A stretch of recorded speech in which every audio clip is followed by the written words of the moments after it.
what individual values are is every Pokemon has 6 stats. You have attack, defense, special attack, special defense, and speed. Okay, that's 5. And HP. Oh, and HP. Okay, yeah, you do have 6. And for each stat, you have a value that's an individual value. Each Pokemon is given this value. In the wild, it's completely random. And it's from 0 to 31. So if I had a, like here, let me take a marker. Alright, so if you had like a Pidgey, and he has, I almost drew everything last night. Drew on me.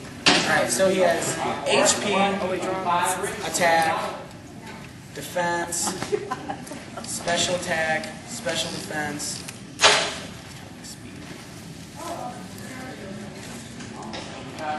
and speed.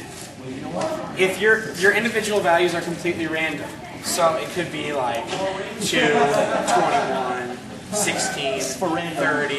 Wild, right? Yes, in the wild, 15 and 3. Okay, so right here, outstanding numbers that you're probably looking at. These are the 2 highest figures. So this is not. These numbers are invisible. They're automatically on the Pokemon. They have these values, but you cannot see them as you when you relate them in your mind to the genetics of the Pokemon. That's basically the best way to understand it. This is like ingrown, like so. It's kind of like the only way to influence these is through breeding. So if this was parent A, and you wanted to get better IVs, you would try to mix it with a better parent. Obviously, it's random, so you might have to catch guys or breed them until you get something better.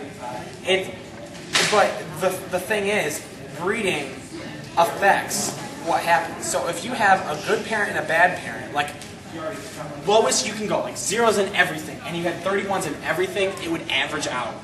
It would mix. Like, I mean, it would be very uncommon to have perfect stats or perfect IVs or not perfect in anything.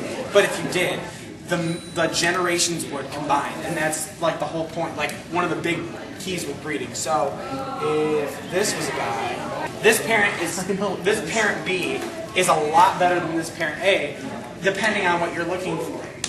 All right. If you let's say you were making a guy who you really care about special attack, you have great parents because this is 30 and this is 31. When you breed these, there is always a chance that you're going to get some really low number on special attack. It's not completely controlled. You're not going to get the average of these two every time, but the chances of you getting a really high number in special attack is phenomenal. It's very high. Also in attack, these are 21, 26. Not the best numbers, but you could deal with it. If you're making a guy with special attack, it doesn't really matter anyway. It's all in the matter of breeding. So you might get a guy. You're making something with special attack. Well,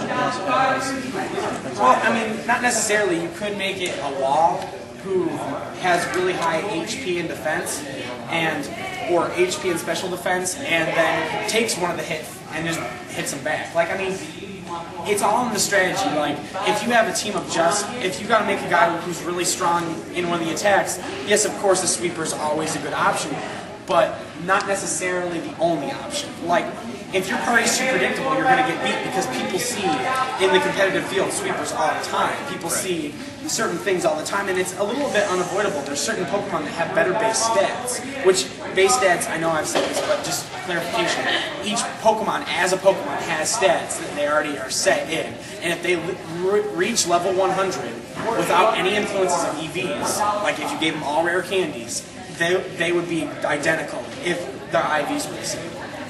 So it's all in a matter of trying, like the whole point of this is trying to influence and make yours the best it possibly can be.